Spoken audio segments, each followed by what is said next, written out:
시편 23편 1절로 3절을 다 같이 합독합니다. 여호와는 나의 목자시니 내가 부족함이 없으리로다. 그가 나를 푸른 초장에 누이시며 쉴 만한 물가로 인도하시는도다. 내 영혼을 소생시키시고 자기 이름을 위하여 의의 길로 인도하시는도다. 아멘. 나의 목자이신 하나님, 이런 제목으로 말씀을 전합니다. 시편 23편은 다윗이 바람만장한 인생을 보내고 황혼기에 섰습니다. 다윗의 생에 있었던 바로 삶의 위기, 고난, 궁핍, 시련 등을 통해서 하나님을 만난 그 체험을 바로 고백한 말씀입니다. 그래서 시편 23편은 어떤 이에게는 고난 가운데 붙들게 되어 있는 말씀으로 또 고백을 합니다. 또 어떤 이에게는 모든 것을 내려놓고 다시 일어나게 만든 생명의 말씀이 되었어요. 그리고 어떤 이에게는 생의 마지막 순간에 붙드는 유일한 고백이 되었습니다. 왜 이 시편 23편을 많은 사람들이 좋아할까요? 그 이유는 다윗의 고백뿐만 아니라 오늘 나를 향한 하나님의 약속이고 이렇게 되기를 원하는 겁니다. 여러분은 단지 아름다운 시로 읽는 것이 아니라 하나님이 내 삶에 함께 하시는 것을 경험해야 됩니다.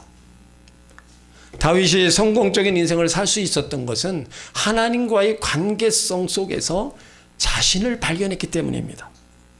그러니까 시편 23편은 하나님 나에게 어떤 분이신가를 가르쳐주고 나는 하나님에게 어떤 존재인가를 가르쳐주고 있는 겁니다.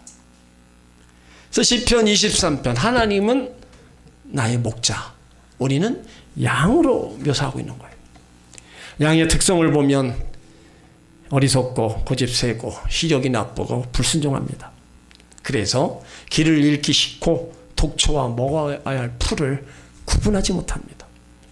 양은 연약합니다. 저기 공격이 들어올 때 날카로운 발톱도 없고 빠른 다리도 뿔도 이빨도 없이 그대로 당합니다. 또 양은 벌렁 넘어지면 혼자 일어날 수가 없어요. 태양이 뜨거울 때 목자가 얼른 일으켜주시지 않으면 양은 죽게 됩니다. 그래서 양의 목숨은 목자의 보호와 인도가 절대적으로 필요한 거예요. 근데 이 양의 모습이 바로 우리의 모습과 같다는 겁니다. 여러분, 하나님이 나의 목자, 자신이 양이라는 것을 확신하십니까? 그러면 우리는 고백을 해야 돼요.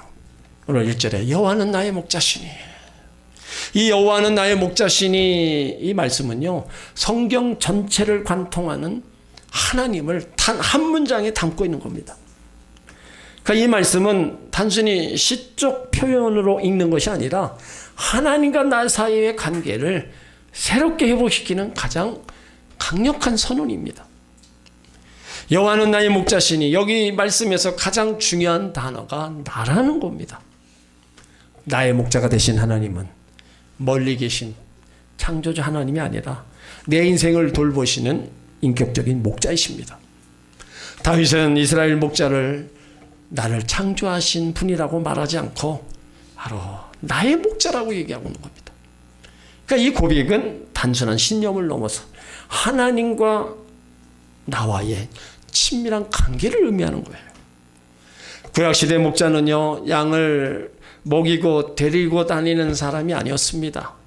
양 한 마리 한 마리 이름을 다 부르고요 광야의 들짐승으로부터 생명을 걸고 지켰습니다. 양이 길을 잃으면 밤새도록 찾고 병들면 기름을 발라 치유해 주는 것이 목자였어요. 그래서 양에게는 바로 목자가 전부였습니다. 그 목자가 지금 나의 목자가 되어주신다는 것이 오늘 1절이 주는 은혜입니다. 이 시가 쓰여질 때는요 팔레스타인 지방은 대부분 푸른 풀밭이 아니라 광야입니다. 광야는 메마르고 건조하고 거친 곳이기 때문에 이런 환경에서 양이 살아간다는 것은 있을 수 없는 거예요. 그렇기 때문에 목자의 존재가 절대적인 겁니다. 이스라엘 백성들도요 광야에서 40년을 살아본 경험이 있습니다. 돼지가 이글고를 타고 샘은 모두 말라버려 마실 물도 없고 먹을 음식도 없는 광야에서 인간으로 할 수 있는 것이 아무것도 없어요.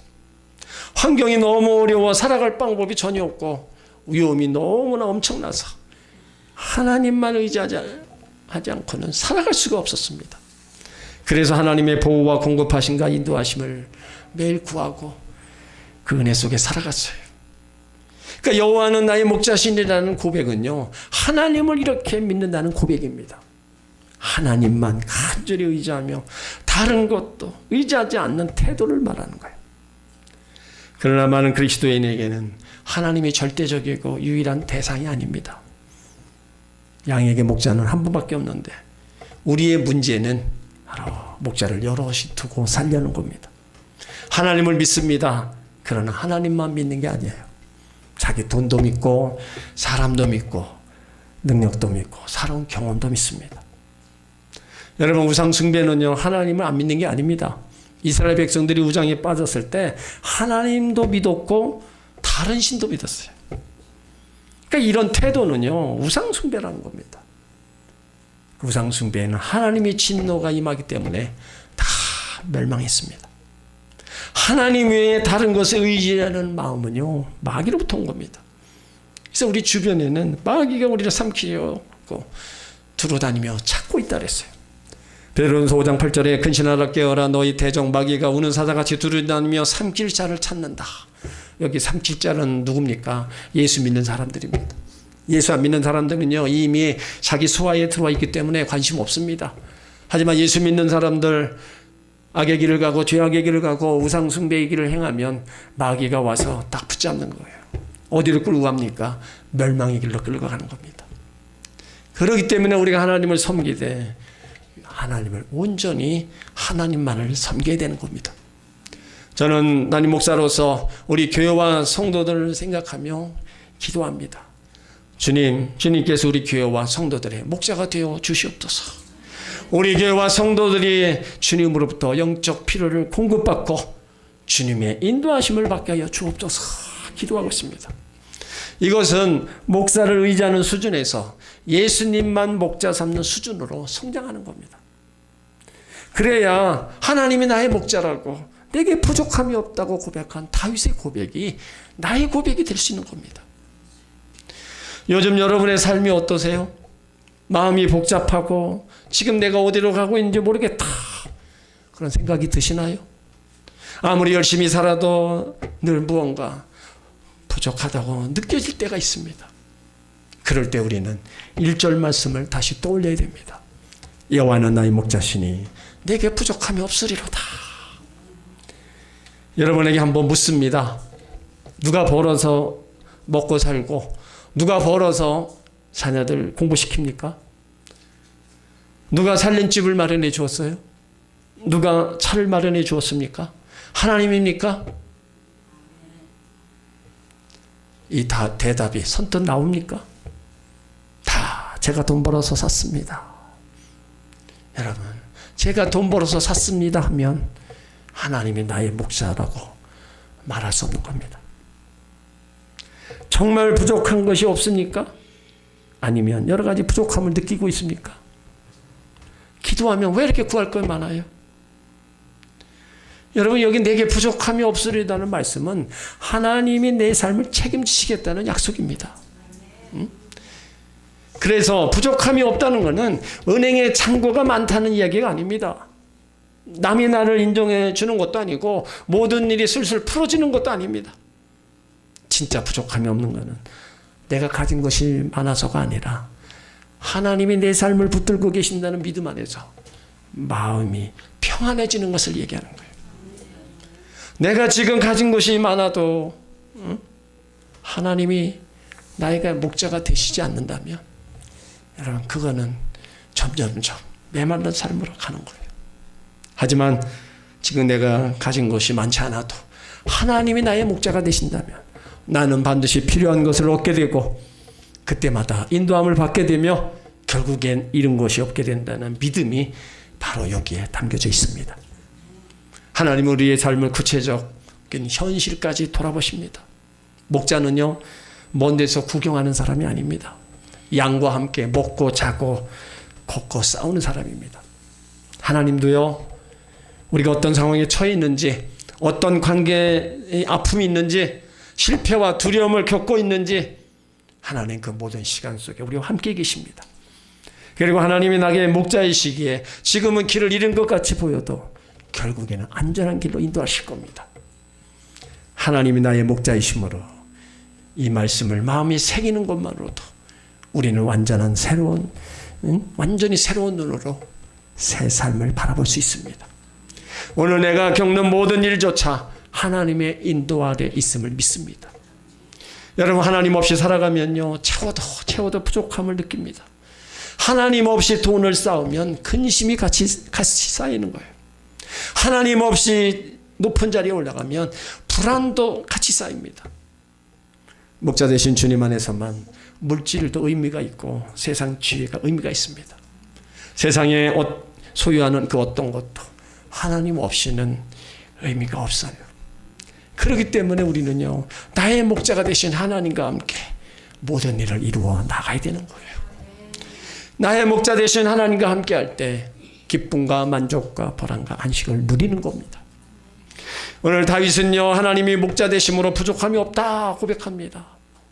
그 목자 되신 하나님이 바로 나의 목자가 되셔서 과거에도 부족함이 없게 하시고 지금도 부족함이 없게 하시며 앞으로도 부족함이 없게 하실 겁니다.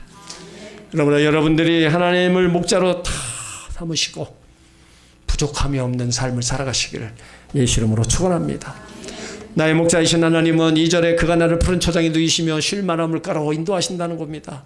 이 말씀은요, 삶에 지치고 마음이 메마른 이들에게 하나님이 주시는 힘과 회복을 아주 세심하게 보여주는 거예요. 그러니까 성경 속에 이스라엘은요, 강양 건조한 지형이 대부분입니다. 풀은 볼 수 없는, 풀을 볼 수 있는 계절이 아주 짧고 양에게 줄 물도 쉽게 찾을 수 없는 땅이에요.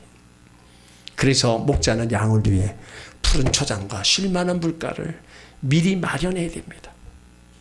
그렇지 않으면 양은 굶주리고 갈증에 병이 들어 죽습니다. 이런 맥락에서 생각해 보면 다윗이 지금 이 구절을 통해 말하고자 하는 것은 단순한 풍성한 묘사가 아니었을 겁니다. 다윗은 우리에게 말합니다. 하나님이 내 필요를 누구보다 먼저 아시고 내가 지치기 전에 미리 쉴 곳을 준비하신 분이라는 거예요. 그래서 2절 말씀의 주어는요, 내가 아니라 그입니다. 그는 바로 하나님이에요. 하나님이 나를 푸른 초장으로 누이신다. 내가 쉬고 싶어서 스스로 눕는 거 아니에요. 하나님이 먼저 나를 보시고 하나님이 먼저 다가오셔서 친히 나를 눕게 하시는 겁니다. 우리가 살아가는 동안 할 일이 많아서 쉴 수 없는 상황으로 쉼없이 달려갑니다. 그러다 보니까 몸도 마음도 탈진한 줄을 모르고 계속해서 달려간 시간들이 참 많아요. 그런데 우리에게 하나님은 이제 잠시 쉬어도 괜찮다 얘기하셔요. 내가 너를 위해 미리 마련한 쉼자리로 내가 친히 너를 이끌어 줄 것이다 말씀하시는 거예요. 그러니까 이 말씀은 우리 삶의 리듬을 회복시키는 은혜입니다. 푸른 초장은 양에게 음식의 장소이고 쉴만한 물가는 갈증을 해결하는 회복의 장소입니다.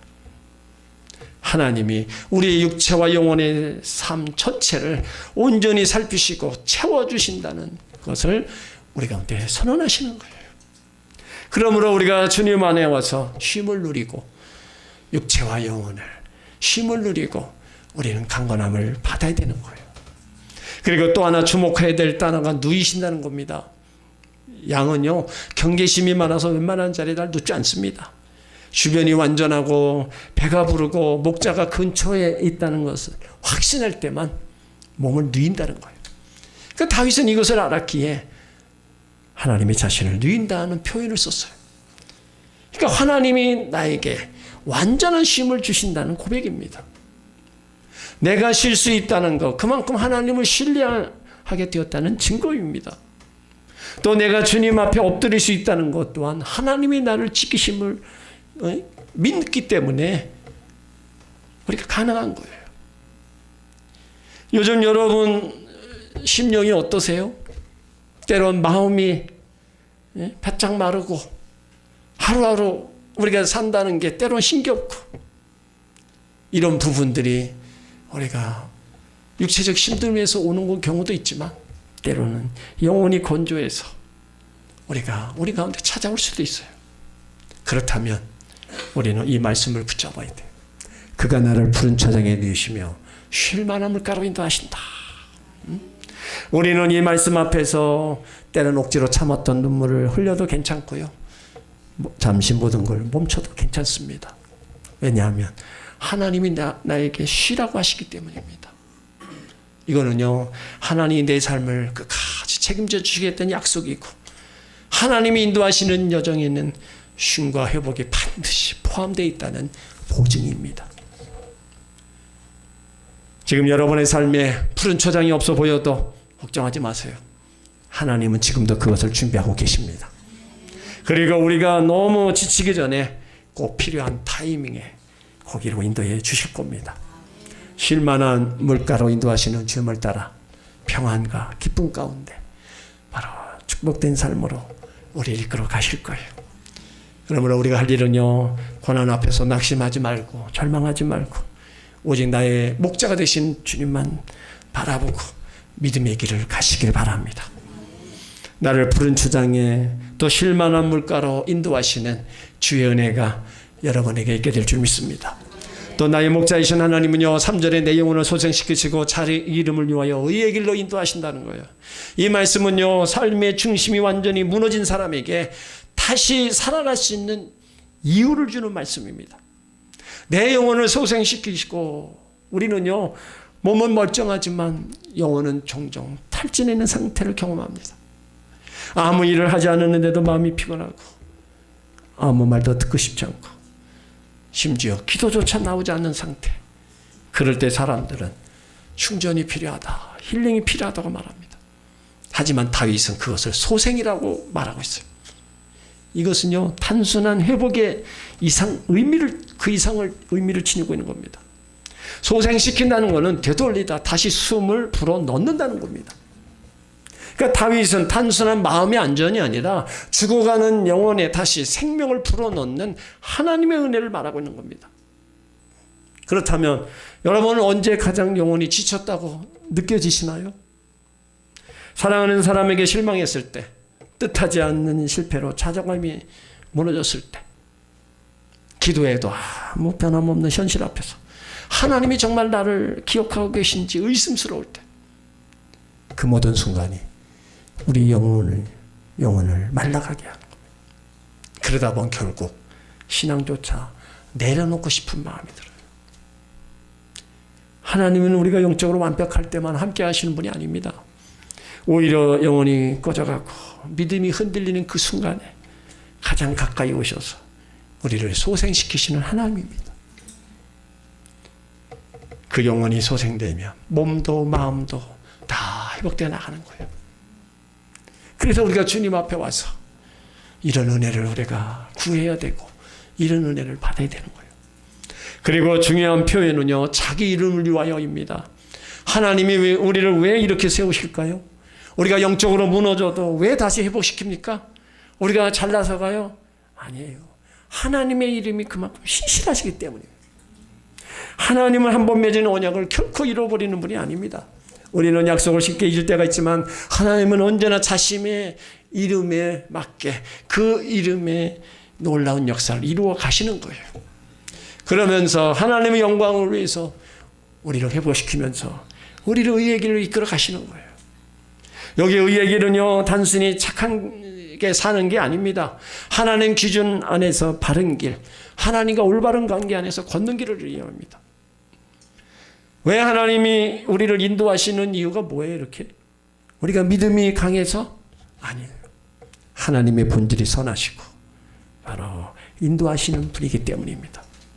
그러므로 지금 내가 실수를 했을지라도, 내가 주저앉아 있을지라도 하나님은 여전히 나를 의의 길로 이끌고 계십니다.